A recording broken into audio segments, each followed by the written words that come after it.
Hello dear students, कैसे हैं आप सभी। उम्मीद करते हैं आप सभी बढ़िया होंगे भाई। तो हमारा जो सेशन चल रहा था that is based on unit and measurement guys, उसमें हमारा लेक्चर नंबर 1 ऑलरेडी कंप्लीट हो चुका है। आज का जो सेशन है दैट इज लेक्चर नंबर 2। ठीक है, लेक्चर नंबर 1 में जो है हमने टाइप्स ऑफ फिजिकल क्वांटिटी तक हमने बातें की थी।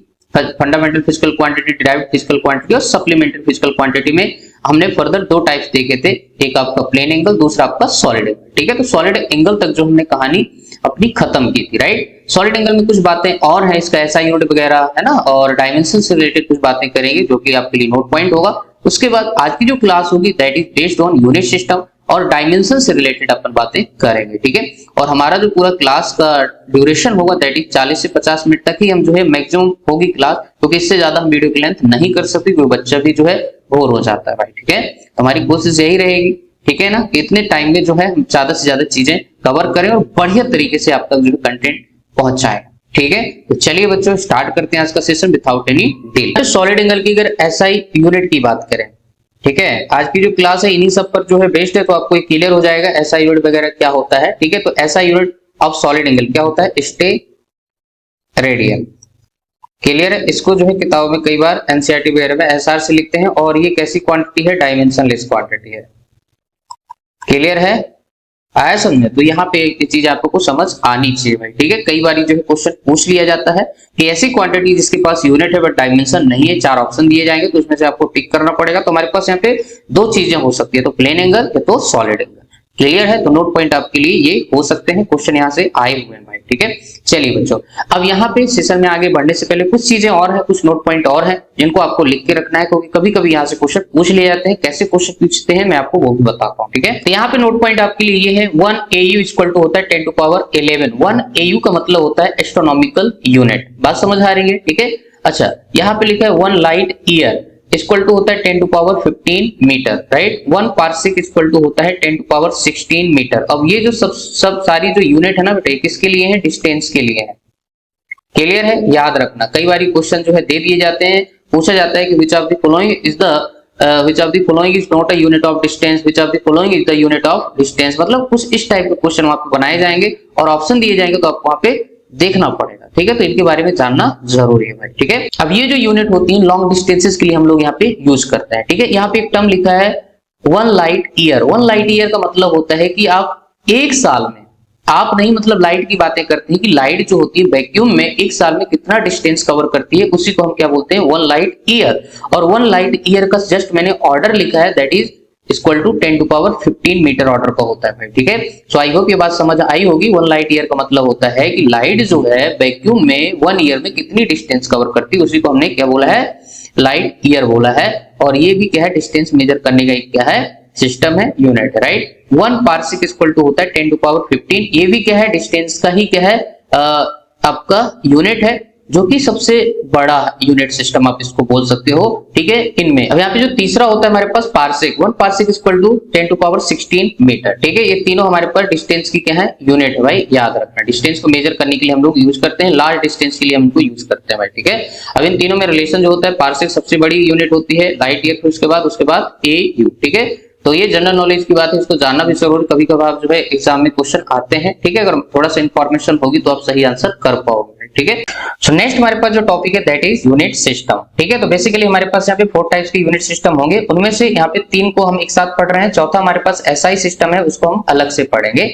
अब उसको ऐसा क्यों, क्योंकि उसके बारे में थोड़ा सा आपको हिस्ट्री बताएंगे, उसका एसआई नाम क्यों पड़ा। ठीक है, उसमें ऐसी क्या खास बात है। ठीक है, तो चलिए फिलहाल यहाँ पे देखते हैं हमारे पास इन तीनों सिस्टम में हम लोग जो एक्चुअली मेजरमेंट कर पा रहे थे, तो 3 चीजों को कर पा रहे थे, लेंथ का, मास का, टाइम का। तो यहाँ पे हमने लिखा है फिजिकल क्वांटिटी, पीपी मतलब फिजिकल क्वांटिटी, एफपीएस का मतलब क्या है, सीजीएस का मतलब क्या है, एमपीएस का मतलब क्या है, यहाँ पे अभी सारी बातें करते हैं। ठीक है, तो लेंथ का अगर एफपीएस में बात करें, ठीक है, हमारे पास जो फर्स्ट यहाँ पे यूनिट सिस्टम लिखा है एफपीएस, लेंथ का अपन मेजरमेंट कर रहे थे, एफ मतलब फुट। ठीक है, यहाँ पे इसका सिंबल भी हमने लिखा है साथ में, फुट, FT, राइट। अच्छा, मास का हम लोग इस सिस्टम में मेजरमेंट करते थे पाउंड से, इस पे लिखा है हमने PD। ठीक है, टाइम का हम इस सिस्टम में मेजर कर रहे थे सेकंड से। बात समझ आ रही है, ये हो गया। नेक्स्ट हमारे पास CGS। ठीक है, C मतलब सेंटीमीटर, तो लेंथ का मेजरमेंट इस यूनिट सिस्टम में करते थे सेंटीमीटर में। और दूसरा हमारे पास लिखा है G मतलब यहाँ पे ग्राम। ठीक है, सिंबल भी हम लिख रहे हैं, सेंटीमीटर का CM और ग्राम का यहाँ पे G से। और मास का हम इस यूनिट सिस्टम में करते थे मेजरमेंट ग्राम से, राइट। टाइम कभी भी आपका सेकंड, सेकंड का सिंबल यहाँ पे एस लिखा हुआ है, ठीक है। तीसरा हमारे पास यहाँ पे एमकेएस सिस्टम, लेंथ का हम यहाँ पे इस यूनिट सिस्टम में मीटर से मेजरमेंट करते थे, मास का यहाँ पे किलोग्राम में, और टाइम का आपका यहाँ पे सेकंड में। तो तीनों में यहाँ पे आपने देखा कि भी टाइम का मेजरमेंट एक यूनिट चल रहा है, that is second second second. Clear guys? तो आई होप ये चीज आपको समझ आई होगी। अब मैं यहाँ पे फिर से एक बार आपको बता दें, तो एफ मतलब आपका फुट, पी मतलब पाउंड, एस मतलब सेकंड, सी मतलब आपका सेंटीमीटर, जी मतलब ग्राम, एस मतलब सेकंड, ठीक है। एम मतलब मीटर, के मतलब किलोग्राम, एस मतलब सेकंड, ठीक है। यहां से हम देख पा रहे हैं, यहाँ पे हम तीन चीजों का ही मेजरमेंट कर पा रहे हैं, लेंथ, मास और टाइम का, ठीक है, इन यूनिट सिस्टम से। लेकिन जैसे जैसे समय बढ़ता गया, कुछ चीजें हमारे साथ और जुड़ी, कुछ चीजें हमें और मिली जिनका मेजरमेंट करना बहुत जरूरी था, ठीक है। तो फिर इन यूनिट सिस्टम से काम नहीं चल रहा था, उसके लिए और सिर्फ यही बातें नहीं थी, और भी चीजें थी, है ना। बहुत सारी कंट्रियां जो है प्रॉब्लम फेस कर रही थी मेजरमेंट को लेके, ठीक है। उसके बाद 1971 में 1971 में एक बैठक हुई इंटरनेशनल लेवल पे, और वहां पे जो लोग जुड़े, जो बैठे बैठक में, उन्होंने जो है एक कॉमन जो है स्टैंडर्ड सिस्टम बनाया और पूरी दुनिया में वही चीज लागू की भाई साहब, जिसका नाम आज की डेट में हम लोग जानते हैं SI unit system, standard international unit system. Clear है? तो ये कमेटी थी 1971 में जो बैठी थी, उन्होंने जो है ये सिस्टम मिलकर बनाया था, और वहां पे जो क्वांटिटी रखी गई, जो फिजिकल क्वांटिटी रखी गई, उनकी जो काउंट थी वो थी टोटल 7 आया समझ में, है ना। 7 जो है वहां पे उसके अंदर रखी गई, और सब जगह ये चीजें लागू की गई कि भाई यही मेजरमेंट पूरी दुनिया में चलेगा, ठीक है। वो क्या है आगे अपन देखते हैं। जो फोर्थ आपके पास यूनिट सिस्टम था, दैट इज आपका एसआई यूनिट सिस्टम, ठीक है, स्टैंडर्ड इंटरनेशनल यूनिट सिस्टम, जिसके बारे में हमने अभी बातें की हैं, राइट। तो ये इसमें हमारे पास टोटल कितनी फिजिकल क्वांटिटी ये लिखेंगे यहाँ पे, ठीक है, और यहाँ पे लिखेंगे इसका आपका एसआई यूनिट क्या रखा गया, और यहाँ पे लिखेंगे इसका सिंबल, ठीक है। तो यहाँ पे इतने कॉलम बनेंगे, तो यहाँ पे लिख देते हैं सबसे पहले यहाँ पे फिजिकल क्वांटिटी कितनी यहाँ पे होती है। तो हमारे पास यहाँ पे सबसे पहले लिखेंगे लेंथ, ठीक है, इसके बाद आपका यहाँ पे मास, ठीक है, इसके बाद आपका यहाँ पे टाइम, नेक्स्ट हमारे पास होगा टेम्परेचर, ठीक है, ऑर्डर डजंट मैटर, बस आपको याद होना चाहिए भाई, ठीक है। फिर आपके पास इलेक्ट्रिक करंट, नेक्स्ट आपके पास यहाँ पे हो गया अमाउंट ऑफ सब्सटेंस, क्लियर है, और नेक्स्ट हमारे पास होगा इंटेंसिटी ऑफ लाइट, ठीक है। ये अभी तक प्रेजेंट में हमारे पास 7 अजूबे जो है मिले हैं। तो अभी तक तो फिलहाल हमारे पास 7 जो है फिजिकल क्वांटिटी है जिनको ऐसा यूनिट सिस्टम में रखा गया है। इनकी हेल्प से हम दुनिया का सारा टाइप का मेजरमेंट कर पाते हैं। अगर इनके अलावा कोई 8वां अजूबा अगर मिला, धरती पे कोई पैदा हुआ, तो उसके लिए फिर हमको दूसरा यूनिट सिस्टम सोचना पड़ेगा, देखना पड़ेगा, या फिर इसी को मॉडिफाई करना पड़ेगा भाई, ठीक है। तो फिलहाल अभी हमारे पास जितने हैं उसी अकॉर्डिंग हम यहाँ पे स्टडी कर रहे हैं भाई, ठीक है। तो लेंथ का हमारे पास जो ऐसा यूनिट होता है दैट इज आपका क्या, मीटर, ठीक है, और इसका जो सिंबल होगा स्मॉल m होगा भाई, ठीक है। नेक्स्ट हमारे पास मास, मास का जो ऐसा यूनिट सिस्टम होता है दैट इज आपका किलोग्राम, और इसका जो सिंबल होगा हम यहाँ पे लिखेंगे केजी। आप यहाँ पे खुद ही देख लो, हमने एमपीएस सिस्टम को ही क्या कर दिया है, मॉडिफाई करके ऐसा यूनिट सिस्टम में बदल दिया है भाई, ठीक है। तो ये हमारे पास यहाँ पे हो जाएगा किलोग्राम का आपका मास। इसके बाद आपका आएगा टाइम, टाइम का होता है आपका सेकेंड, क्लियर है। इसका सिंबल हम यहाँ पे लिखेंगे एस, क्लियर है, ऐसा आपका यहाँ पे चलेगा, राइट। नेक्स्ट हमारे पास टेम्परेचर, टेम्परेचर का जो ऐसा यूनिट होता है दैट इज केल्विन, और इसके सिंबल यहाँ पे 2 होते हैं भाई, ठीक है। तो के होगा या आपका थीटा, ठीक है। इसके बाद हमारे पास आता है इलेक्ट्रिक करंट, इलेक्ट्रिक करंट मतलब एम्पियर, ठीक है, एम्पियर, एम्पियर लिखते हैं, लेकिन इसको आप ऐसे भी लिख सकते हैं एम्पियर, ठीक है। इसका सिंबल होगा कैपिटल ए, राइट। नेक्स्ट हमारे पास आता है amount of substance, amount of substance को हम जो यूनिट सिस्टम यूज करते हैं दैट इज मोल, इसका सिंबल लिखते हैं MOL, क्लियर है। नेक्स्ट हमारे पास होता है इंटेंसिटी ऑफ लाइट, इसको हम मेजर करते हैं कैंडेला से, ठीक है। इसका जो आपका यूनिट होता है दैट इज आपका CD, राइट। तो ये हमारे पास यहाँ पे क्या हो जाएगा, ऐसा यूनिट सिस्टम है, और इसमें हमने 7 फिजिकल क्वांटिटी को रखा है। उनका सिंबल क्या होगा वो सारी चीजें हमने यहाँ पे लिख दी, और ये 7 आपको याद होनी चाहिए, तभी जो है आगे की कहानी आपको समझ आएगी। यहाँ पे ऑर्डर डजंट मैटर, क्लियर है। आपको यहाँ पे उनका यूनिट, ऐसा यूनिट, प्लस आपको यहाँ पे सिंबल जो है मालूम होना चाहिए, क्लियर है। तो ये थी भाई बातें आपके यूनिट सिस्टम की। तो टोटल हमने यहाँ पे 4 टाइप का यूनिट सिस्टम पढ़ा है, एफपीएस, सीजीएस, एमपीएस, और चौथा आपका दैट इज एसआई, और यही हमारा आज की डेट में चल रहा है भाई, ठीक है। सो आई होप ये चीजें आपको अच्छे समझ आ गई होंगी।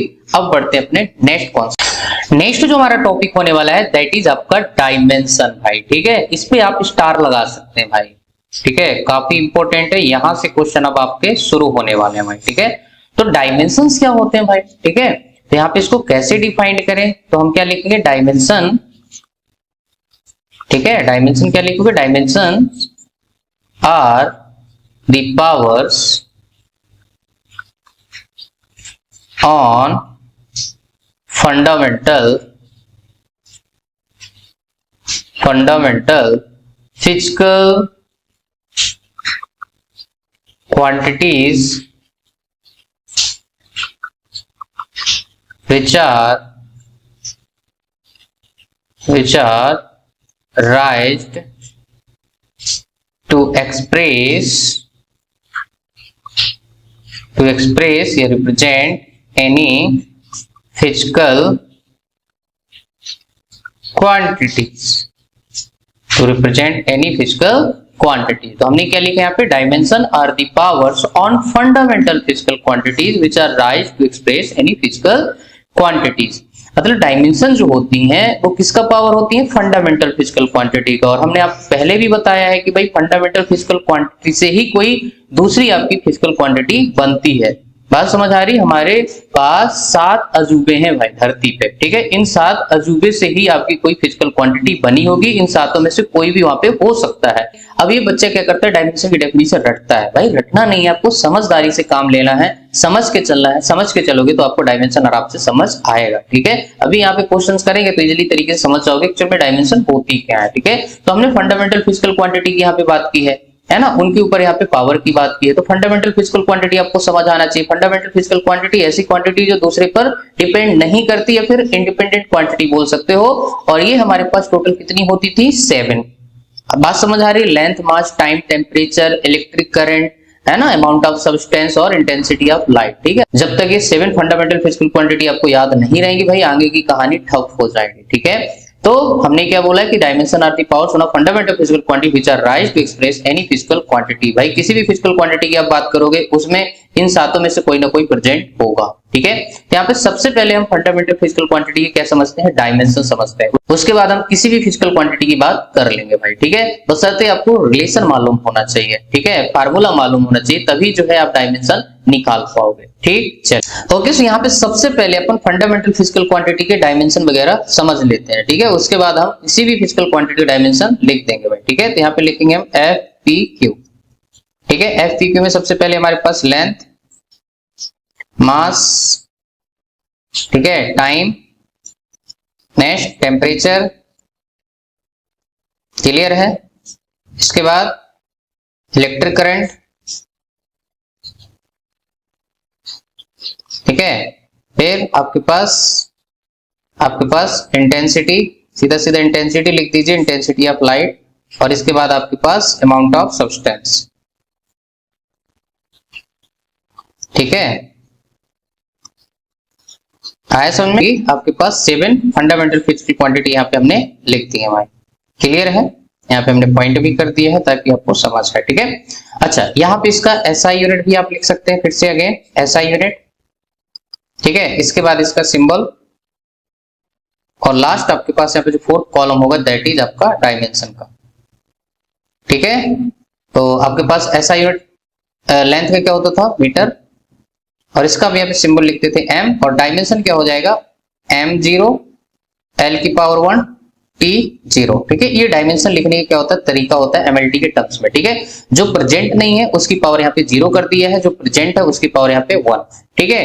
अब यहाँ पे 1 लगाने की जरूरत नहीं है, आप लिख सकते हो l की पावर 1 क्या है, आपका ये डायमेंशन है, ठीक है। और हमारे पास लेंथ जो है फंडामेंटल फिजिकल क्वांटिटी है, ठीक है। तो लेंथ के ऊपर आपने जो डायमेंशन लगाया है, यही हमारे पास यहाँ पे किसको डिफाइन करता है भाई, डायमेंशन को, ठीक है। फंडामेंटल फिजिकल क्वांटिटी के ऊपर लगाई गई डायमेंशन ही हमारे पास क्या होता है, आपके पास डायमेंशन होता है जो किसी फिजिकल क्वांटिटी को रिप्रेजेंट करता है, ठीक है। तो ये हमारे पास हो जाएगा भाई, ठीक है। m यहाँ पे 0 है, t0 है, सिर्फ आपका लेंथ प्रेजेंट है, राइट। अच्छा, मास आपका किलोग्राम,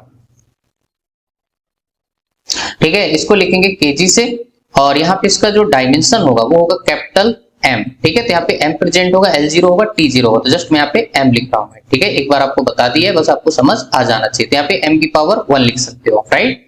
अच्छा, इसके बाद हमारे पास टाइम का क्या होता है भाई, सेकेंड। क्लियर है, इसको अपन s से लिखते थे, और इसका जो आपका डायमेंशन होगा कैपिटल T की पावर 1, ठीक है, ये हो जाएगा भाई। नेक्स्ट हमारे पास आता है टेम्परेचर। टेम्परेचर का ऐसा यूनिट होता है केल्विन, और यहाँ पे इसका जो सिंबल होता था K और थीटा, आया समझे। अब यहाँ पे एक बात याद रखना, इनका डायमेंशन भी वही होगा जो इनका सिंबल होता है, या तो K होगा डायमेंशन, या होगा थीटा होगा भाई। एक बात याद रखना, दोनों बता के चल रहा हूं क्योंकि आपको कुछ भी यहाँ पे मिल सकता है, राइट। नेक्स्ट हमारे पास इलेक्ट्रिक करंट, एम्पियर, ठीक है, इसका सिंबल होता है A, और इसका डायमेंशन भी क्या होगा, A ही होगा, A की पावर 1 आप लिख सकते हैं, राइट। नेक्स्ट हमारे पास इंटेंसिटी। इंटेंसिटी को हमने किस में मेजर किया, कैंडेला में, और इसका आपका सिंबल होता था CD, और इसका डायमेंशन भी क्या हो जाएगा, आपका CD ही हो जाएगा, ठीक है। तीन को छोड़ के मास, लेंथ और टाइम को, बाकी सबका डायमेंशन वही रहेगा जो उनका सिंबल होता है। नेक्स्ट हमारे पास अमाउंट ऑफ सब्सटेंस, मोल, इसका सिंबल आपका MOL, इसका डायमेंशन भी क्या हो जाएगा, MOL। क्लियर है गाइस। तो ये हमारे पास फंडामेंटल फिजिकल क्वांटिटीज के क्या है, डायमेंशन है। जब तक आपको ये याद नहीं होंगे, आगे की कहानी आपकी रुक जाएगी, ठीक है। सो आई होप ये चीजें आपको अच्छी समझ आई होंगी। बाकी हम अब जो है स्टार्ट करेंगे, कोई सा भी फिजिकल क्वांटिटी हम यहाँ पे लिख सकते हैं, लेकिन मैं आपको एकदम प्रॉपर तरीके से सीक्वेंस में लिखाऊंगा जिनकी अभी हमें जरूरत है। बात समझ आ रही, तो वही जो है यहाँ पे आपको लिखाने वाले हैं, उन्हीं की हेल्प से हम सारे क्वेश्चन आगे करेंगे, ठीक है। तो चलिए बढ़ते हैं बेटा नेक्स्ट कॉन्सेप्ट। तो यहाँ पे अब जो अपन पढ़ने वाले डायमेंशन ऑफ DPQ मतलब ड्राइव्ड फिजिकल क्वांटिटी का पढ़ेगा। तो सबसे पहला यहाँ पे नंबरिंग करके लिखेंगे, ठीक है। हम यहाँ पे लिखेंगे डिस्प्लेसमेंट, ठीक है, डिस्प्लेसमेंट। इसका सिंबल आपको पता है क्या, M। इसका डायमेंशन जो होगा यहाँ पे कैपिटल L से लिख देंगे भाई। क्लियर है। यहाँ पे आप चाहें तो लिख सकते हैं फार्मूला, ठीक है। यहाँ पे मैं फार्मूला वाले एक आपका टेबल बना देता हूँ, साथ में यहाँ पे रहेगा हमारा डायमेंशन। क्लियर है। और ये हमारे पास ड्राइव्ड फिजिकल क्वांटिटी होगी, ठीक है।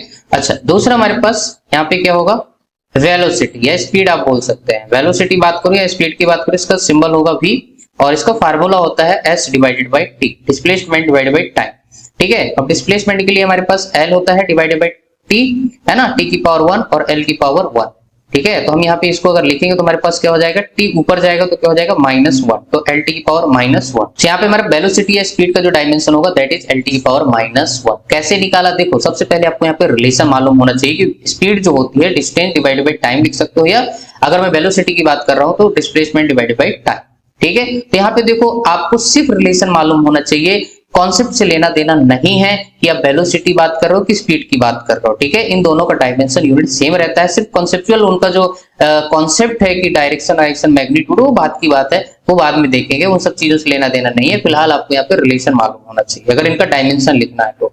बात समझ आ रही, क्योंकि यहाँ पे डायरेक्शन और ये सब मैग्नीट्यूड क्योंकि हमें बातें नहीं करनी, सिर्फ रिलेशन में मालूम है फिजिकल क्वांटिटी का, तो हम आराम से जो डायमेंशन लिख पाएंगे, ठीक है। तो हमने यहाँ पे लिख दिया S/T, बोलते हो distance divided by time. Distance का हमारे पास L, नीचे टाइम है, टाइम की पावर 1 ऊपर जाएगा तो LT की पावर -1, ठीक है। अच्छा, तीसरा हम यहाँ पे लिखेंगे एक्सीलरेशन, ठीक है। एक्सीलरेशन को हम यहाँ पे A से लिखते हैं, ये क्या होता है, V/T होता है, ठीक है। तो V/T अगर हम इसको लिख रहे हैं तो V का डायमेंशन हमें मालूम है LT की पावर -1, एक T नीचे और है, ठीक है। तो यहाँ पे लिखेंगे LT की पावर -1, V का डायमेंशन, नीचे एक टाइम और बैठा है, तो हमारे पास फाइनल डायमेंशन हो जाएगा LT की पावर -2, ठीक है। एक T नीचे से ऊपर जाएगा तो -1 क्या हो जाएगा, -2 हो जाएगा, ठीक है। अच्छा, नेक्स्ट लिखेंगे हम यहाँ पे फोर्स। क्या लिखेंगे, फोर्स को F से लिखते हैं। तो फोर्स इक्वल टू क्या होता है, मास इंटू एक्सेलरेशन। तो मास का क्या होता है कैपिटल M, एक्सेलरेशन का हमारे पास ये लिखा होगा तो ml T की पावर -2। तो ये हमारे पास डायमेंशन किसका हो जाएगा, फोर्स का हो जाएगा। नेक्स्ट लिखेंगे हमारे पास यहाँ पे फोर्स के बाद हम क्या लिख सकते हैं, आपके पास प्रेशर, ठीक है। प्रेशर को हम P से लिखते हैं, इसका फार्मूला होता है फोर्स पर यूनिट एरिया। आया समझ, तो फोर्स हमारे पास ऑलरेडी लिखा हुआ है ml T की पावर -2। अब एरिया के डायमेंशन क्या होगा, देखो एरिया में क्या होता है, लेंथ इंटू ब्रेथ। अब लेंथ इंटू ब्रेथ मतलब दोनों ही लेंथ है, आया समझ। तो L इंटू L बोले तो L², तो एक L ऊपर नीचे गेट कैंसिल आउट, तो हमारे पास क्या बचेगा, एक L नीचे बचेगा कि नहीं बचेगा, ये ऊपर जाएगा तो क्या हो जाएगा, ml इनवर्स T की पावर -2, ठीक है। तो this is the dimension of pressure. अब ये सारे डायमेंशन बेसिक आपको याद रहेंगे तो आपकी स्पीड बढ़ जाएगी भाई, ठीक है। नेक्स्ट हमारे पास यहाँ पे नंबरिंग कर रहा हूँ क्योंकि यहाँ पे जो है कुछ आपको सिलेक्टेड जो है डायमेंशन में आपको लिखा रहा हूं भाई, ठीक है। वैसे पढ़ने को तो बहुत है, अगर हम लिखने बैठे तो पूरा दिन रात बराबर लिखते रहेंगे भाई साहब, इतने डायमेंशन है, ठीक है। तो यहाँ पे अभी जो हमको चाहिए उसी के जो है अपन बातें कर रहे हैं भाई। प्रेशर हो गया, इसके बाद हम और क्या लिख सकते हैं, जैसे मैं यहाँ पे वॉल्यूम की बात करूं, ठीक है, इसकी भी हमें जरूरत पड़ेगी। वॉल्यूम क्या होता है, length into breadth into height, ठीक है, ब्रेथ इंटू हाइट, ये फार्मूला है। अब यहाँ पे ध्यान से देखिए तीनों की तीनों क्या है, लेंथ है, तो हम क्या लिख सकते हैं, एल की पावर 3। बात समझ आ रही है, 3 टाइम्स क्या है, लेंथ आया है। सेवेंथ हम यहाँ पे लिख सकते हैं भाई वॉल्यूम हो गया, हमारे पास यहाँ पे डेंसिटी भी लिख सकते हैं भाई, ठीक है, डेंसिटी, डेंसिटी को रो या डी से लिखते हैं, ये क्या होता है, मास डिवाइडेड बाई वॉल्यूम, ठीक है। मास का क्या, कैपिटल एम, वॉल्यूम एल की पावर 3, ऊपर जाएगा तो क्या हो जाएगा हमारे पास, एम एल की पावर -3, ठीक है। This is the dimension of density, समझे। नेक्स्ट हम यहाँ पे 8 लिखेंगे भाई, क्या आपके पास वर्क लिखे भाई, ठीक है, वर्क W से लिखते हैं, इसका जो फार्मूला होता है फोर्स इंटू डिस्प्लेसमेंट, राइट। इसका डायमेंशन क्या होगा, देखो फोर्स का हमने ऑलरेडी लिखा है ml t की पावर -2 इंटू s मतलब यहाँ पे डिस्प्लेसमेंट, तो यहाँ पे L लिख दो, ठीक है। तो ये कितना हो जाएगा, ml² t की power -2, this is the dimension of work done, ठीक है। नेक्स्ट हमारे पास यहाँ पे एनर्जी की बात करें भाई, एनर्जी कौन सी वाली, काइनेटिक एनर्जी, पोटेंशियल एनर्जी, जिस भी एनर्जी की बात करना चाहे, तो हम यहाँ पे काइनेटिक एनर्जी लिख रहे हैं, तो इसका हाफ फार्मूला हो जाएगा half mv²। तो डायमेंशन में भाई हाफ का यहाँ पे कांस्टेंट का कोई रोल नहीं होता, ठीक है, आगे पढ़ेंगे इसके ड्रॉबैक या लिमिटेशन जो भी है, ठीक है। यहाँ पे हाफ का कोई डायमेंशन नहीं, सिर्फ मास का होगा और v का होगा। तो मास का कितना होता है, कैपिटल M, और v का आपने अभी पढ़ा है LT की पावर -1 का होल स्क्वायर करोगे, तो हमारे पास जो यहाँ पे एनर्जी का डायमेंशन आएगा वही आएगा जो हमारे पास किसका आया है, वर्क का आया, ml² t की पावर -2, ठीक है। चाहे वर्क की बात करो चाहे एनर्जी बात करो, एनर्जी दुनिया की कोई सी भी हो सकती है, thermal energy, kinetic energy, potential energy, mechanical energy, दुनिया की किसी भी एनर्जी की बात करोगे डायमेंशन आपका यही आएगा, ठीक है। इलेक्ट्रिकल एनर्जी हो चाहे वो हीट एनर्जी हो, ठीक है। नेक्स्ट हमारे पास 10, ठीक है, पावर, पावर को यहाँ पे P से लिखते हैं, ये क्या होता है भाई, W divided by T, rate of work done. Work done का डायमेंशन ml² t की पावर -2 और डिवाइडेड बाई कैपिटल T पर जाएगा तो कितना हो जाएगा, ml² t की power -3, this is the dimension of power, clear है। नेक्स्ट हम यहाँ पे लिख सकते हैं क्या, पावर के बाद आपके पास बहुत सारे, जैसे हम यहाँ पे लीनियर मोमेंटम की बात करें, ठीक है, लीनियर मोमेंटम, तो लीनियर मोमेंटम के यहाँ पे P से लिखते हैं, स्मॉल p से, और इसका फार्मूला होता है m इंटू v, m मतलब कैपिटल M, v मतलब LT की पावर -1, ठीक है। तो this is the dimension of linear momentum. Next हम यहाँ पे बात कर सकते हैं एंगुलर मोमेंटम की, ये सारे फिजिकल क्वांटिटी आप आगे पढ़ोगे भाई, ठीक है, अभी टेंशन मत लो, इन सबका रिलेशन भी आप पढ़ोगे, डायमेंशन भी आप वहां पे पढ़ोगे। एंगुलर मोमेंटम को लिखते हैं सिंबल कैपिटल L, इसका फार्मूला होता है mvr, ठीक है। तो mvr तो हमारे पास m और v का LT की पावर -1 इंटू आपका क्या हो जाएगा L, हमारे पास फाइनल डायमेंशन आ जाएगा ml² t की पावर -1, क्लियर है, ये हो जाएगा भाई। अच्छा नेक्स्ट हमारे पास यहाँ पे 13, ठीक है, मैं एक और लिख रहा हूं यहाँ पे टॉर्क, टॉर्क इसका फार्मूला होता है RF, ठीक है। यहाँ पे सिर्फ वेक्टर हम इग्नोर कर रहे हैं भाई सब, वो सब बातें नहीं कर रहे हैं, सिर्फ रिलेशन लिख रहे हैं, फार्मूला लिख रहे हैं। टॉ इक्वल टू होता है R इंटू F, F का डायमेंशन ml t की पावर -2 इंटू R मतलब L डिस्टेंस है, तो हमारे पास हो जाएगा ml² t की पावर -2।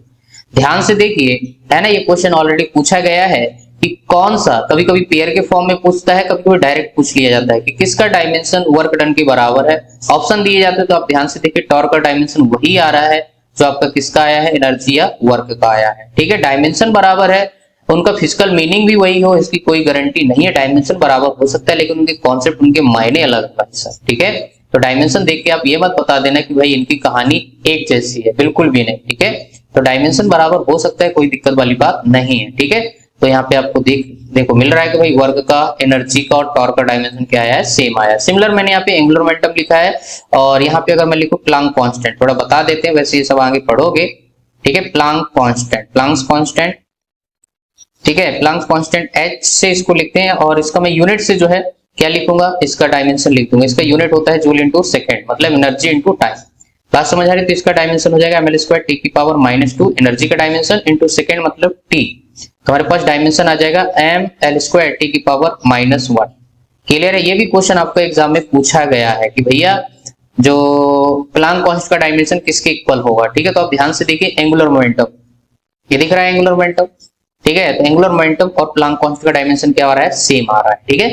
तो ये सब चीजें आपको आनी चाहिए भैया, है ना। अगर रिलेशन मालूम हो तो आप इजीली तरीके से कर सकते हो, कोई बड़ी बात नहीं है, ठीक है। और भी है मेरे पास, तो मैं वो भी आपको यहाँ पे लिख के बताता हूँ, ठीक है। वैसे आपको जितने चाहिए अभी बेसिक बेसिक फिलहाल यहाँ पे लिख दी है, ठीक है। नेक्स्ट यहाँ पे हम ग्रेविटेशन कांस्टेंट की बात कर लेते हैं भाई, क्योंकि ये काफी फेमस जो होते हैं आपके डायमेंशन होते हैं ग्रेविटेशनल, ठीक है। ग्रेविटेशनल कांस्टेंट मालूम है, अभी आगे पढ़ोगे आप, इसको कैपिटल जी से लिखते हैं। इसका जो फार्मूला होता है दैट इज आपके पास क्या होता है, एफ जी, ग्रेविटेशनल फोर्स जी m1 m2 और डिवाइडेड बाई क्या हो जाएगा, r स्क्वायर। क्लियर। तो इसको मुझे थोड़ा सॉल्व करना पड़ेगा और यहाँ पे मुझे जी का डायमेंशन निकालना है, ठीक है। इसका डायमेंशन निकालना है तो आप यहाँ पे लिख सकते हो जी इक्वल टू क्या, जी को यहीं पे रहने दो, इसको ऊपर भगा दो, तो क्या हो जाएगा F R square divided by m1 m2, ठीक है। ये हो जाएगा। देखो फोर्स का डायमेंशन आपको मालूम है ml t की पावर -2, r का कितना हो जाएगा l स्क्वायर, और नीचे कितना हो जाएगा आपके पास डबल m है, बात समझ आ रही है, डबल m है, एक m गेट कैंसिल आउट। तो डायमेंशन क्या हो जाएगा m की पावर -1 l की पावर 3 t की पावर -2। तो यहाँ पे साइड में लिख देता हूँ भाई m इनवर्स l की पावर 3 t की पावर माइनस कितना -2 आ रहा है भाई, ठीक है। तो दिस इज द डायमेंशन भाई, आया समझ में। तो हमारे पास किसका डायमेंशन हो जाएगा, ग्रेविटेशन कांस्टेंट का, m की पावर -1 l की पावर 3, देखो ना l की पावर 1 l की पावर 2 l की पावर 3 और t की पावर -2, राइट। तो ये हमारे पास डायमेंशन हो जाएगा ग्रेविटेशन कांस्टेंट का। अभी मेरे पास एक और है, तो वही बातें अपन यहाँ पे कर लेते हैं। नेक्स्ट हम यहाँ पे लिख सकते हैं एप्सिलॉन नॉट, ठीक है, permittivity of the free space. इसके लिए यहाँ पे जो फार्मूला होगा वो इलेक्ट्रोस्टैटिक फोर्स से हम लिखेंगे F equal to K Q1 Q2 divided by R square, right. आया समझ में, ये आप पढ़ोगे चैप्टर आपका इलेक्ट्रोस्टैटिक, वहां पे फार्मूला मिलेगा। फिलहाल मुझे इसका डायमेंशन निकलवाना है, इसलिए मैं यहाँ पे इसको बता रहा हूँ, ठीक है। K की वैल्यू होती है 1/4 पाई एप्सिलॉन नॉट, यहाँ पे हो जाएगा Q1 Q2 डिवाइडेड बाई आपका R स्क्वायर। तो 4 पाई के यहाँ पे डायमेंशन में कोई रोल नहीं है भाई, ठीक है।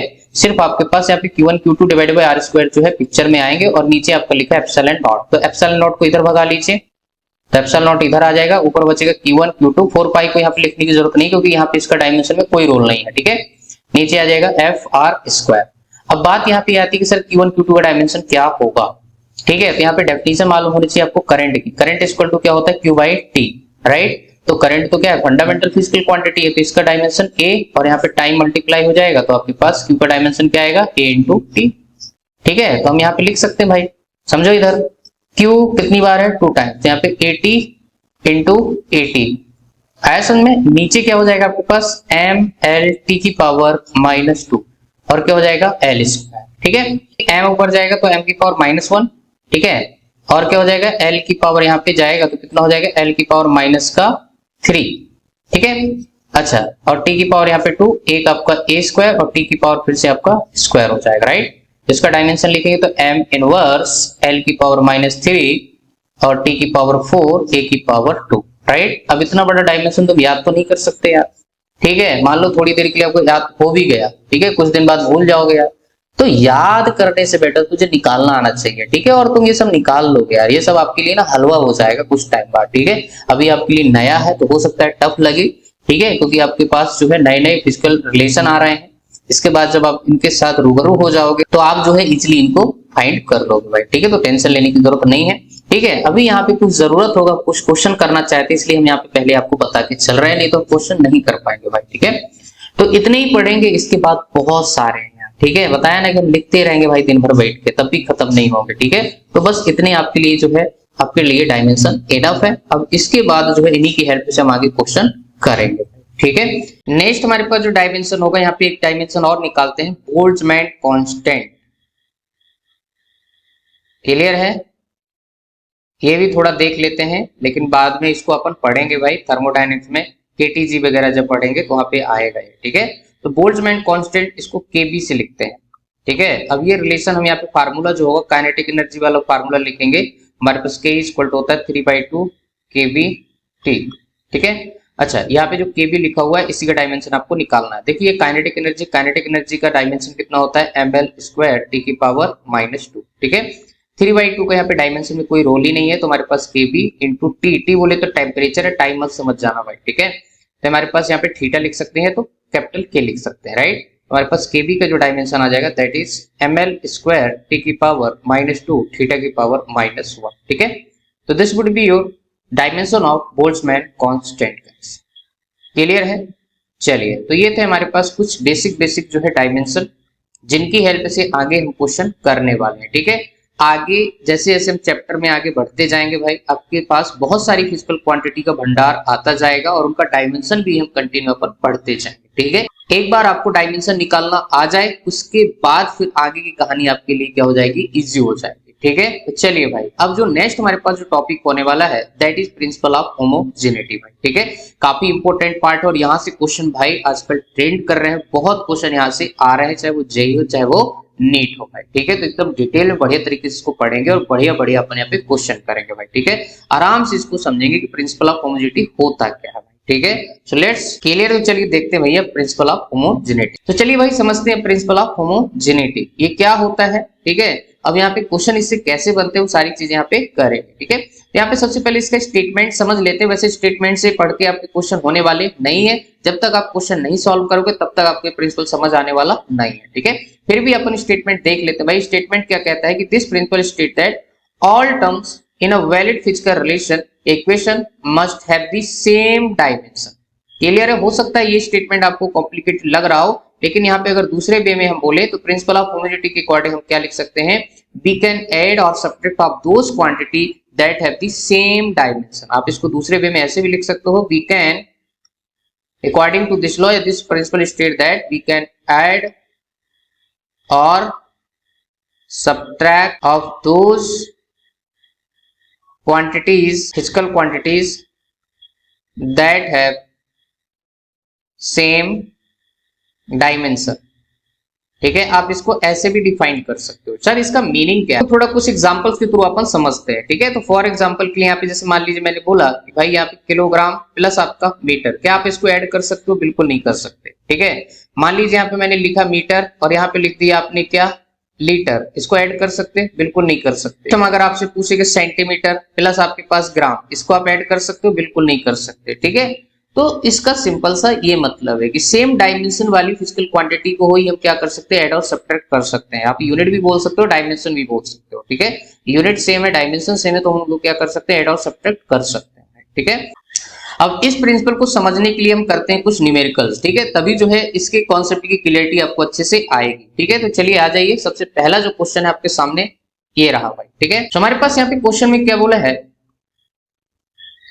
तो हमारे पास यहाँ पे जो क्वेश्चन है that is a force is given by F equal to AT plus BT square where T is time, what are the dimensions of A and B आपसे पूछा गया है। ठीक है, F जो फोर्स को बता रहा है, T आपको टाइम को बता रहा है, A B आपके कांस्टेंट है। ठीक है, तो हमें बताने A और B के डायमेंशंस क्या होंगे। ठीक है, तो चलिए भाई इस कॉन्सेप्ट को यहाँ पे अप्लाई करते हैं और A और B के डायमेंशन अपन निकालते हैं। So let's see the solution भाई, समझते हैं यहाँ पे इसके कॉन्सेप्ट को। हमारे पास यहाँ पे फोर्स इक्वल टू दे रखा है AT प्लस आपका BT स्क्वायर। ठीक है, तो यहाँ पे इसको आप लेफ्ट हैंड साइड बोल सकते हैं और ये आपके पास यहाँ पे क्या हो जाएगा, राइट हैंड साइड। ठीक है, तो यहाँ पे भाई जो आपके पास फोर्स लिखा है, जो फोर्स का डायमेंशन होगा that must be equal to AT equal to आपका BT स्क्वायर। मतलब यहाँ पे जितने भी टर्म आपको दिख रहे हैं हर एक टर्म का डायमेंशन आपस में इक्वल होगा, तभी ये जो है आपका यहाँ पे एडिशन सब्ट्रैक्शन पॉसिबल होगा, अदरवाइज नहीं। ठीक है, तो हम यहाँ पे लिख सकते हैं according to principle of homogeneity क्या, dimension of F equal to dimension of AT equal to dimension of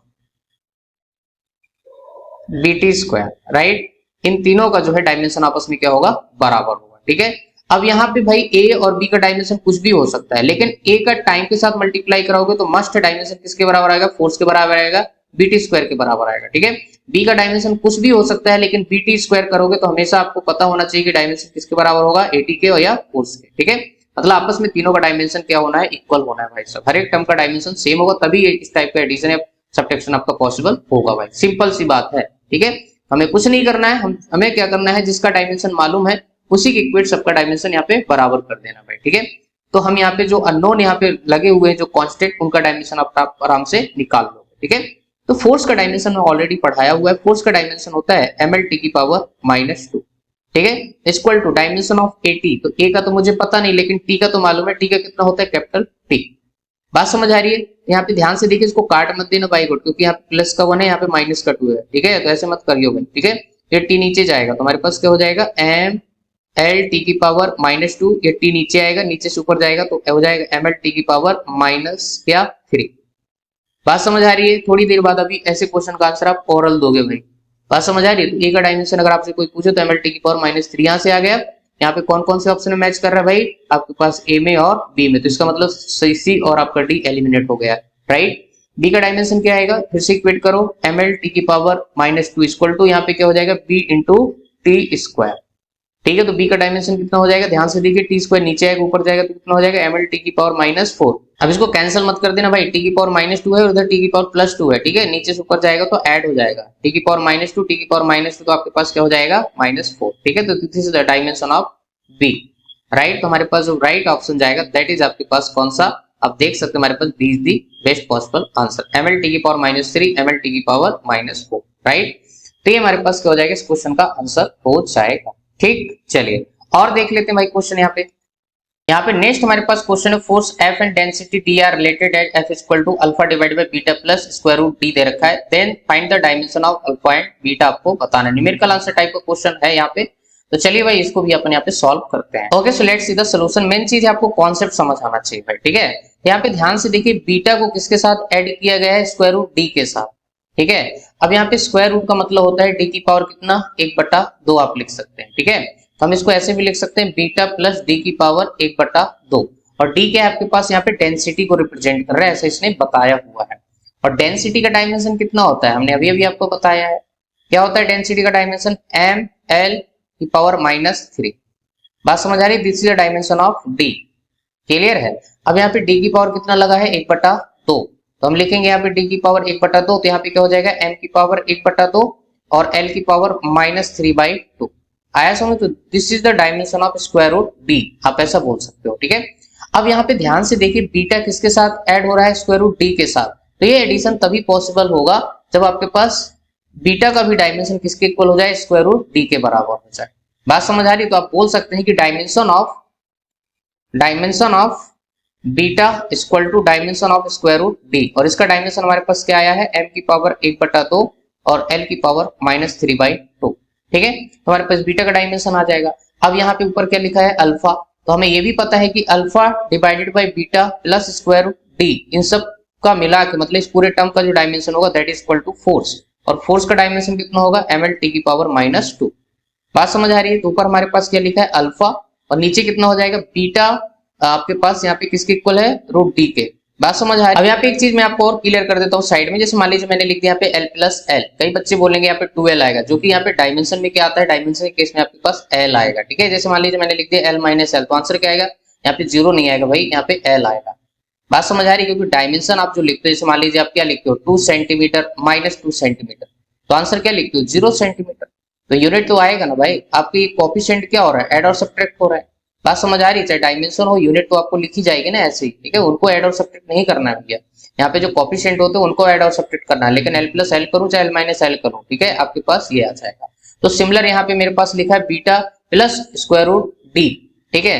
तो आपके पास यहाँ पे डायमेंशन डबल नहीं करना है, क्योंकि कांस्टेंट के यहाँ पे डायमेंशन में कोई रोल नहीं है, तो सीधा सीधा बीटा इक्वल टू आपके पास क्या लिखा है? स्क्वायर रूट डी, तो यही डायमेंशन आपके पास यहाँ पे नीचे आ जाएगा। दैट इज कितना हो जाएगा? एम की पावर 1/2 और एल की पावर -3/2 इक्वल टू हो जाएगा आपके पास एम एल टी की पावर -2, ठीक है। तो हमारे पास देखो बीटा का डायमेंशन तो आ चुका है, अब अल्फा का डायमेंशन कितना हो जाएगा? ध्यान से देखिए, इसको यहाँ पे मल्टीप्लाई करा दिए तो एम एल टी की पावर -2 मल्टीप्लाई हो जाएगा एम की पावर 1/2 और एल की पावर -3/2। जब इसको सॉल्व करेंगे तो ध्यान से देखिए, यहाँ पे 1 है एम की पावर, एलसीएम करेंगे तो एम की पावर 1 + 1/2, 1 + 1/2 कितना हो जाएगा? एम की पावर 3/2। अब ये एलसीएम वगैरह बेटा आपको आना चाहिए। बात समझ आ रही है? 1 + 1/2 कितना हो जाएगा? एलसीएम करेंगे तो 3/2 आएगा ना जी। बात समझ आ रही है? तो यही चीज हम यहाँ पे लिख रहे हैं, और साथ में यहाँ पे देखिए एल की पावर 1 है और यहाँ पे एल की पावर -3/2 है, ठीक है। तो यहाँ पे क्या करेंगे? 1 - 3/2, तो ये आपके पास 2 जाएगा, 2 - 3/2, ठीक है। तो यहाँ पे एल की पावर जो आएगा ना माइनस का 1/2 हो जाएगा, साथ में आपके पास क्या रहेगा? टी की पावर -2, ठीक है। तो this is dimension of alpha, clear है। तो बीटा का डायमेंशन आपके पास क्या हो जाएगा? M L. तो यहाँ से बीटा का डायमेंशन हमारे पास m की पावर 1/2 l की पावर -3/2 और अल्फा का डायमेंशन हो जाएगा m की पावर 3/2 l की पावर -1/2 इंटू t की पावर -2। ओके, सो ये था इस क्वेश्चन का आंसर गाइस। तो आई होप यार सोल्यूशन आपको बढ़िया तरीके समझ आ गया होगा। ठीक है, तो चलिए बढ़ते हैं नेक्स्ट प्रॉब्लम की तरफ। नेक्स्ट क्वेश्चन है, two quantities a and b have the different dimensions which mathematical operation given below is physically meaningful. ठीक है, मतलब कौन सा फिजिकल रिलेशन जो है मीनिंगफुल हो सकता है। तो यहाँ पे देखिए हमारे पास देखो a और b उसने बताया है कि हैव द डिफरेंट डायमेंशंस। ठीक है, a और b के जो है डायमेंशंस क्या है, डिफरेंट है। तो a प्लस b आप नहीं कर सकते, यही principal of homogeneity. a minus b भी नहीं कर सकते, है ना। a बाई b कर सकते हो, ये फिजिकल मीनिंगफुल हो सकता है, बिल्कुल हो सकता है। ठीक है, अब इस ऑप्शन ए को जो हम कुछ यहाँ पे किसी एग्जांपल के थ्रू समझ सकते हैं। ठीक है, जो हमारे पास देखो स्पीड होता है ना, वो क्या होता है, डिस्टेंस डिवाइडेड बाय आपका टाइम। बात समझ आ रही है, इसका डायमेंशन अलग है, इसका डायमेंशन अलग है। तो हमारे पास क्या आता है, lt की पावर -1। तो ये फिजिकली मीनिंगफुल हो सकता है अगर हम ये डिवीजन की बात करते हैं। ठीक है, बट एडिशन और सब्ट्रैक्शन जो मीनिंगफुल नहीं होगा यदि दो डिफरेंट फिजिकल क्वांटिटी आप ऐड और सब्ट्रैक्ट कर रहे हो जिनका डायमेंशन कहना चाहिए क्या है, डिफरेंट है। बात समझ आ रही है, तो उनको आप ऐड और सब्ट्रैक्ट नहीं कर सकते। तो यहाँ पे डिवीजन जो है मीनिंगफुल हो सकता है, बट यहाँ पे एडिशन और सब्ट्रैक्शन जो है मीनिंगफुल नहीं होगा यदि आपके पास ऐसी दो क्वांटिटी जिनका डायमेंशन सेम नहीं है। ठीक है, तो आई होप ये भी चीज आपको समझ आई होगी। छोटे से क्वेश्चन के माध्यम से आपको प्रिंसिपल ऑफ होमोजेनिटी का कॉन्सेप्ट और अच्छे समझ आया होगा। क्लियर है, चलिए और भी क्वेश्चन करते हैं भाई। ठीक है, यहाँ पे हमारे पास नेक्स्ट क्वेश्चन है, क्वेश्चन हमने अपनी तरफ से यहाँ पे लिख दिया है भाई। ठीक है, क्वेश्चन है आपके पास v equal to alpha T square plus beta divided by gamma X square, where आपको यहाँ पे बताया कि v आपका स्पीड है, t टाइम है, x आपका डिस्टेंस है, अल्फा बीटा आपके कोई कांस्टेंट है। तो डायमेंशन आपको अल्फा बीटा गामा के यहाँ पे बताना है। ठीक है, तो सिंपल सा क्वेश्चन है भाई, चलिए इसको सॉल्व कर देते हैं। ठीक है, तो यहाँ पे देखिए v का डायमेंशन आपको मालूम होना चाहिए। ठीक है, तो v इक्वल टू आपके पास क्या हो जाएगा, alpha T square equal to beta divided by gamma X square, मतलब इन तीनों के डायमेंशन आपस में क्या होंगे, बराबर होंगे। तो आप लिख सकते हैं dimension of v equal to dimension of क्या, अल्फा टी स्क्वायर, समझ रहे हैं कि नहीं, इक्वल टू यहाँ पे हो जाएगा dimension of beta divided by gamma plus x square, ये पूरा होल टर्म है।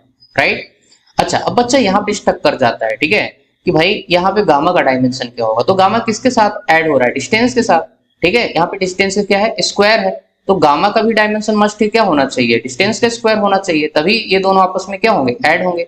तो गामा का डायमेंशन तो सीधा सीधा मिल गया भाई, अगर मेरे पास गामा का आएगा तभी बीटा का निकाल पाओगे। ठीक है, और यहाँ पे अल्फा का डायमेंशन तो आप सीधा निकाल लोगे। ठीक है, तो सबसे पहले अगर अल्फा कैलकुलेट करना चाहें तो हम यहाँ पे लिख सकते हैं alpha T square equal to v का डायमेंशन एल टी की पावर -1। ठीक है, हमारे पास अल्फा इक्वल टू सॉरी क्या आ जाएगा, एल टी की power -1 divided by T square. ठीक है, टी ऊपर जाएगा तो एल टी की पावर माइनस क्या हो जाएगा, 3। बात समझ आ रही है, तो हमारे पास अल्फा का डायमेंशन हो जाएगा। नेक्स्ट यहाँ पे बीटा का आप ऐसे नहीं निकाल सकते जब तक आप गामा का ना निकाल पाओ। ठीक है, तो यहाँ पे गामा इक्वल टू सीधा सीधा क्या हो जाएगा, dimension of gamma equal to dimension of X square. ठीक है, तो एक्स स्क्वायर बोले तो एल स्क्वायर, तो गामा इक्वल टू हो जाएगा m0 l स्क्वायर t0। ठीक है, तो हमारे पास गामा हो गया। अब यहाँ पे हमें क्या करना है भाई, बीटा का निकालना है, तो हम क्या कर देंगे, इस पूरे होल टर्म का डायमेंशन इक्वल टू v। ठीक है, तो v का डायमेंशन हमें मालूम है, v इक्वल टू हमारे पास बीटा और डिवाइडेड बाई नीचे क्या होगा, l square plus l square equal to l square. ठीक है, सीधा सीधा भी हमने बताया आपको, और v का डायमेंशन होता है lt की पावर -1, तो बीटा इक्वल टू आ जाएगा, ये इधर जाएगा तो l की पावर 3 t की पावर -1। बात समझ आ रही है, तो हमारे पास तीनों के डायमेंशन यहाँ पे निकल के आ गए। Alpha equal to L T की power -3, beta equal to L की पावर 3 इंटू टी की पावर -1। क्लियर है, गामा इक्वल टू आपके पास आ जाएगा कितना, एल स्क्वायर। ठीक है, अल्फा ये बीटा और ये आपके पास गामा। क्लियर गाइस, तो ये हमारे पास तीनों के क्या हो जाएंगे, डायमेंशन हो जाएंगे गाइस। आई होप ये चीज आपको अच्छी समझ आ गई होगी। ठीक है, चलिए नेक्स्ट क्वेश्चन है, write the dimension of a into v in the relation e equal to लिखा है b minus X square divided by at, where e जो एनर्जी को रिप्रेजेंट कर रहा है, x is the displacement, t आपको time के बारे में बताया हुआ है। ठीक है, और इस टाइप के क्वेश्चन भी आजकल काफी ट्रेंड में है। ठीक है, प्रोडक्ट टाइप के डायमेंशन आपसे पूछे जा रहे हैं जेई के अंदर। ठीक है, तो भाई चलिए इसको भी सॉल्व कर देते हैं। आया समझ में, सबसे पहले यहाँ पे ए और बी के आपको डायमेंशन निकालने होंगे भाई। ठीक है, यहाँ पे ध्यान से देखिए, ई आपका क्या है, एनर्जी है, तो एनर्जी का डायमेंशन क्या होता है, ml स्क्वायर टी की पावर -2 इक्वल टू बी का डायमेंशन किसके इक्वल होगा, एक्स स्क्वायर के। ठीक है, तो यहाँ पे डायरेक्ट लिख सकते हैं कि बी इक्वल टू क्या हो जाएगा, X square that is equal to L square. Right, हमारे पास एल स्क्वायर बचेगा ना। ठीक है, L square minus L square तो आपका एल स्क्वायर ही होगा भाई। ठीक है, तो L square divided by A into T, और यहाँ पे टी मतलब कैपिटल टी। राइट, ये हो जाएगा। ध्यान से देखिए तो कैंसिल हो गया यार, आया समझे, तो कैंसिल हो गया। अब यहाँ पे ध्यान से देखिए भाई, ए आपका ऊपर जाएगा और नीचे कितना आएगा, एम टी की पावर -2 इंटू टी। ये आपका ए ऊपर जाएगा और ये आपका बचा हुआ चीज नीचे आ जाएगा। तो ऊपर जाएगा तो क्या हो जाएगा, एम इनवर्स, और टी की पावर कितना हो जाएगा, -2 और +1। ठीक है, तो -1 ऊपर जाएगा तो आपका +1 हो जाएगा, राइट। ये मेरे पास ए का डायमेंशन आएगा, बी का डायमेंशन आएगा, तो हमसे पूछा है ए इंटू बी। ठीक है, प्रोडक्ट फॉर्म में जो है डायमेंशन पूछा है, तो हमारे पास एम इनवर्स टी इंटू आपके पास एल स्क्वायर। ठीक है, तो M inverse L square T की power 1, this is the dimension of A into B. Clear है, तो देख लीजिए कौन सा ऑप्शन मैच कर रहा है, दैट इज आपका second is the correct answer guys. ठीक है, सो आई होप आपको सोल्यूशन समझ आ गया होगा। ठीक है, चलिए बढ़ते हैं भाई नेक्स्ट क्वेश्चन की तरफ। यहाँ पे हमारे पास जो नेक्स्ट क्वेश्चन है और ऐसा ही क्वेश्चन आपके जेईई मेंस में भी आया हुआ है भाई। क्वेश्चन में पूछा है the potential energy of the particle varies with distance x from the fix origin, आपको बताया as u equal to a square root x divided by x square plus v, where a and v are आपके क्या है, dimension constant है, dimensional constant है। Then find the dimensional formula for a v, right. तो चलिए भाई इसको भी अपन यहाँ पे सॉल्व कर। Okay, so let's see the solution. आप चाहे तो खुद से ट्राई कर सकते हैं वीडियो पॉज करके भाई, उसके बाद सॉल्यूशन देखेंगे तो आपको जो है समझ आएगा। ठीक है, तो यू मतलब क्या है आपके पास, एनर्जी। क्लियर, तो हम यहाँ पे लिखेंगे ml स्क्वायर टी की पावर -2।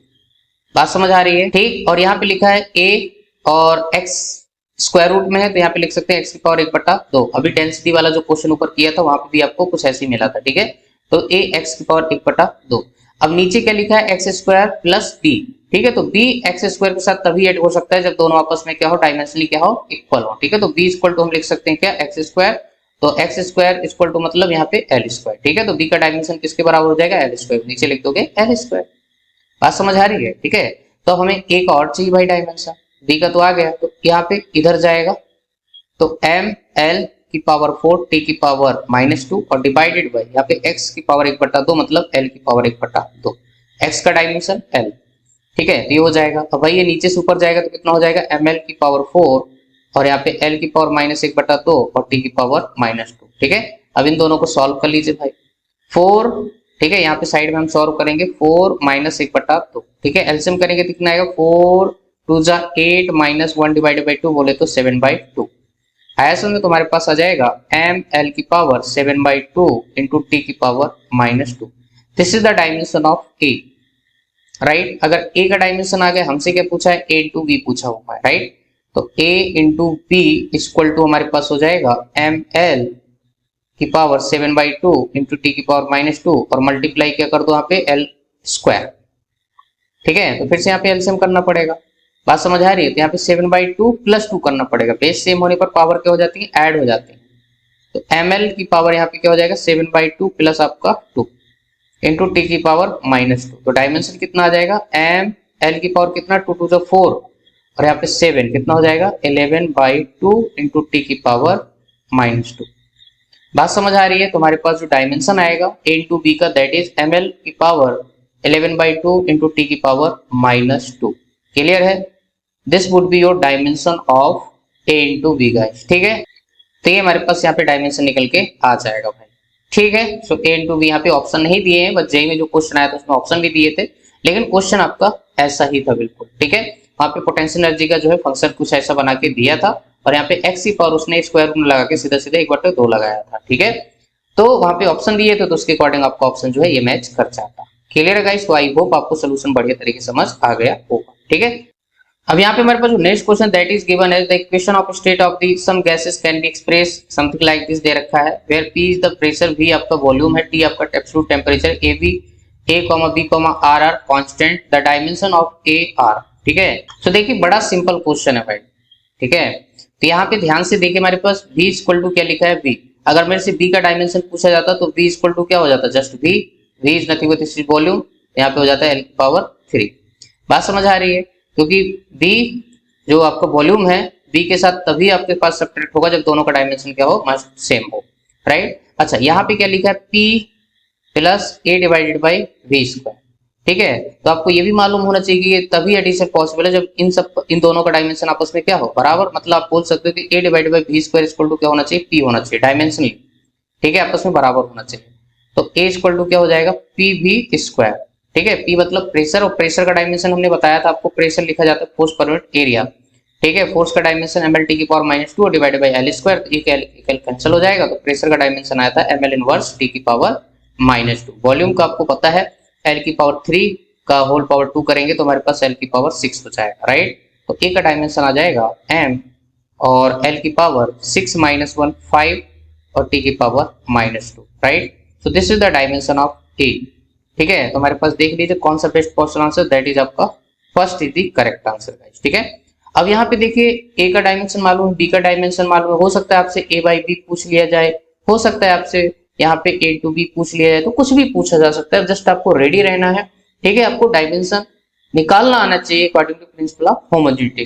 ठीक है, चलिए बढ़ लेते भाई नेक्स्ट प्रॉब्लम की तरफ। Next problem, particle of mass m is located in a region where its potential energy ux depends on the position x as a potential energy ux equal to दे रखा है 1 by x square minus v by x where a and b are positive constant.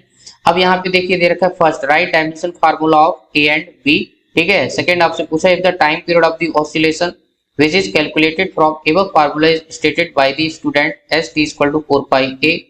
ठीक है, आयतन में into square root m by m a divided by b square। check whether this answer is dimensionally correct or not। ठीक है, तो आपको ये check करना है और a और b के डायमेंशन भी आपको निकालना है। ठीक है, तो बड़ा सिंपल है, कोई बड़ी बात नहीं है, तो आराम से इसको कर देते हैं। तो यहाँ पे देखिए भाई कुछ नहीं करना, सिंपल सा है। ठीक है, तो यहाँ पे देखिए हमारे पास इधर क्या लिखा है, एनर्जी लिखा है, कौन सी एनर्जी, पोटेंशियल एनर्जी। ठीक है, तो हमारे पास पोटेंशियल एनर्जी का डायमेंशन होता है ml स्क्वायर टी की पावर -2 और यहाँ पे क्या लिखा है 1 by x स्क्वायर। तो इन सब का आपस में डायमेंशन क्या होगा, बराबर होगा, इक्वल टू आप यहाँ पे b by x। ये मैं डायमेंशनली क्या लिख रहा हूँ, इक्वल लिख रहा हूँ भाई सब। डायमेंशनली ये सब आपस में क्या होना चाहिए, बराबर होना चाहिए, तभी इनका एडिशन सब्ट्रैक्शन पॉसिबल होगा, राइट। तो हमारे पास यहाँ पे देखिए है ना, इन दोनों टर्म का डायमेंशन पोटेंशियल एनर्जी क्या होगा, बराबर होगा भाई। ठीक है, यहाँ से हमारे पास देखो 1 by x स्क्वायर है, तो 1 by x स्क्वायर इसका तो डायमेंशन हमको मालूम होता है ना, x स्क्वायर कितना हो जाएगा सीधा सीधा। यहाँ पे एक्चुअल में क्या आना चाहिए, a आना चाहिए था, बट यहाँ पे गायब है भाई। ठीक है, कुछ तो क्वेश्चन में गड़बड़ है, क्योंकि b लिखा हुआ है a नहीं लिखा हुआ है, तो मेरे ख्याल से यहाँ पे a होना चाहिए भाई। ठीक है, क्योंकि क्वेश्चन में मिस प्रिंट है। ठीक है, तो आपके पास ये अगर मैं यहाँ पे a मान रहा हूँ तो उस अकॉर्डिंग हम यहाँ पे क्या लिख सकते हैं, a का डायमेंशन हो जाएगा m l की पावर 4 t की पावर -2। क्लियर है, ये हो जाएगा भाई, क्योंकि a इक्वल टू क्या हो जाएगा, सीधा सीधा ml स्क्वायर टी की पावर -2 और नीचे l स्क्वायर तो मल्टीप्लाई हो जाएगा, राइट। सिमिलर हम यहाँ से b का डायमेंशन निकाल सकते हैं m और l स्क्वायर, और यहाँ पे साथ में एक l और मिलेगा, हम इसको लिख सकते हैं b by l। ठीक है, तो b by l equal to ml square T की पावर -2 लिख रहे हैं, तो l ऊपर जाएगा तो मल्टीप्लाई हो जाएगा, तो m एक l स्क्वायर और ये l, तो l की पावर 3 हो जाएगा t की पावर -2। बात समझ आ रही है, तो ये हमारे पास a और b के डायमेंशन आ चुके हैं। देखिए क्वेश्चन में a प्रेजेंट नहीं है, लेकिन मैं अपने अकॉर्डिंग ऐसा मान लिया हो कि हो सकता है यहाँ पे a लिखा हो 1 की जगह, तो इसके अकॉर्डिंग हमारे पास आंसर यही आएगा 110% भाई। ठीक है, हमारे पास फर्स्ट क्वेश्चन का जो आंसर है वो हो चुका है। नेक्स्ट हमसे पूछा है कि भाई टाइम पीरियड जो है t इक्वल टू लिखा है 4 पाई a है ना, into square root m divided by b square.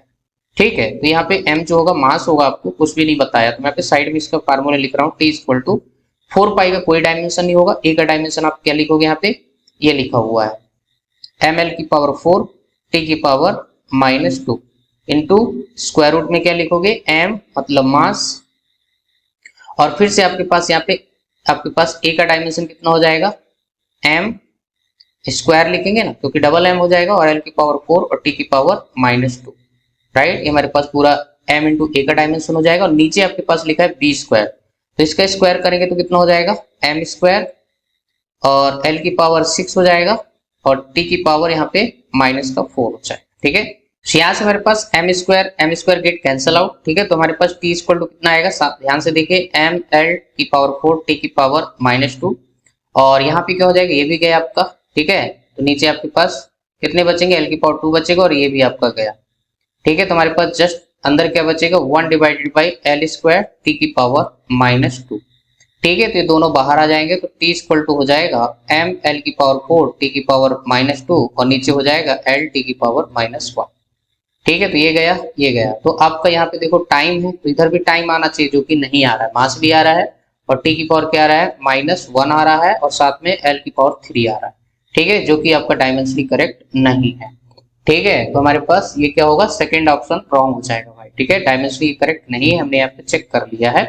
ठीक है, यहाँ पे भी टाइम ही आना चाहिए था, बट यहाँ पे आपको कुछ और आ रहा है। अगर इसको सॉल्व करेंगे तो m l की पावर 3 t की पावर -1 ये डायमेंशन आ रहा है, ठीक है, जो कि टाइम के इक्वल नहीं है। ठीक है, इसका मतलब यहाँ पे जो सेकंड प्रॉब्लम आपसे पूछा गया है कि डायमेंशन आपको चेक करना है कि ये सही है कि गलत है, तो बोल देना कि गलत है। ठीक है, तो ये हमारे पास इस पर्टिकुलर क्वेश्चन क्या हो जाएगा, आंसर हो जाएगा गाइस। ठीक है, सो आई होप आपको सोल्यूशन समझ आ गया हो। नेक्स्ट यहाँ पे हमारे पास प्रॉब्लम है, write the dimensions of a by b in the relation p equal to a minus T square divided by bx दे रखा है, where p is the pressure, x जो है डिस्टेंस है, t आपका टाइम है। तो इतने सारे क्वेश्चन करने के बाद मुझे नहीं लगता ये क्वेश्चन आप ना कर पाओगे। ठीक है, तो भाई इसका भी क्या है, सिंपल सा सोल्यूशन है हमारे पास। देखो प्रेशर इक्वल टू यहाँ पे लिखा है a minus T square divided by bx। ठीक है, तो ऐसे ही क्वेश्चन हमने अभी ऊपर किया था, एनर्जी कुछ करके दिया हुआ था। ठीक है, तो यहाँ पे ए का डायमेंशन क्या आ जाएगा, टी स्क्वायर आ जाएगा सीधा सीधा। ठीक है, क्योंकि ए और टी स्क्वायर तभी ऐड होंगे जब इन दोनों का डायमेंशन आपस में क्या हो, बराबर हो। तो ए का डायमेंशन तो सिंपल है, मिल गया भाई। ठीक है, अब यहाँ पे क्या लिखा है, p equal to a minus T square divided bx। तो p का dimension m l inverse t की पावर -2। ठीक है, तो हम ऊपर लिखेंगे टी स्क्वायर, नीचे आपके पास क्या हो जाएगा b इंटू एल। बात समझ आ रही है? तुम्हारे पास क्या हो जाएगा, देखिए b इधर जाएगा, नीचे आपको मामला क्या आएगा, यहाँ पे ध्यान से देखिए, T square divided by m l inverse और आपके पास t की पावर -2 और डिवाइड बाई क्या रहेगा आपके l। ठीक है, l पहले से बैठा हुआ है। ठीक है, अब इसको काट मत देना भाई गॉड, यहाँ पे t की पावर 2 है और t की पावर -2 ऐसे नहीं कटता। ठीक है, हमारे पास क्या हो जाएगा, ध्यान से देखिए, m की पावर -1 हो जाएगा और l आपके पास ये तो गया। ठीक है, और t की पावर कितना हो जाएगा आपके पास, 4 हो जाएगा। क्यों, टी स्क्वायर और एक आपका माइनस ऊपर जाएगा तो प्लस हो जाएगा, तो m इनवर्स t की पावर 4। ठीक है, this is the dimension of p। और हमसे क्या पूछा है यहाँ पे, a डिवाइडेड बाई b, दोनों को भाग लगा दो भाई। ठीक है, तो a divided by p equal to आपके पास क्या हो जाएगा, टी स्क्वायर और divided by m inverse t की पावर 4। ठीक है, तो एक गया, तो क्या हो जाएगा m और t की पावर -2। समझे, तो ये हमारे पास क्या हो जाएगा, डायमेंशन आ जाएगा m t की पावर -2, m t की पावर -2। तो हमारे पास कौन सा ऑप्शन है, that is second is the correct answer. यहाँ पे l आपका 0 हो जाएगा। क्लियर है गाइस, तो आई होप आपको सोल्यूशन बढ़िया तरीके से समझ आया होगा। ओके गाइस, तो आई होप यार सोल्यूशन आपको बढ़िया तरीके से सारे क्वेश्चन के समझ आए होंगे, आपको प्रिंसिपल ऑफ होमोजेनिटी जो समझ आया होगा। लेकिन प्रिंसिपल ऑफ होमोजेनिटी अभी खत्म नहीं होता है, अभी आगे और भी क्वेश्चन है, लेकिन वो आपके पास सेकंड वैरायटी ऑफ क्वेश्चन होंगे। ठीक है, वहां पे मैं आपको कुछ पहले नोट पॉइंट बताऊंगा, उसके बाद हम सेकंड वैरायटी ऑफ क्वेश्चन जो है प्रिंसिपल ऑफ होमोजेनिटी के करेंगे नेक्स्ट क्लास में। ठीक है, तो फिर मिलते हैं आपको नेक्स्ट लेक्चर में, तब तक के लिए thank you, good luck. Video अच्छा लगे तो लाइक करना, चैनल को सब्सक्राइब जरूर कर देना ताकि सारे वीडियो आप तक पहुंच सके और आपको प्रोफेशनल हमारे वीडियो हेल्प कर सके। Okay, thank you for watching this video.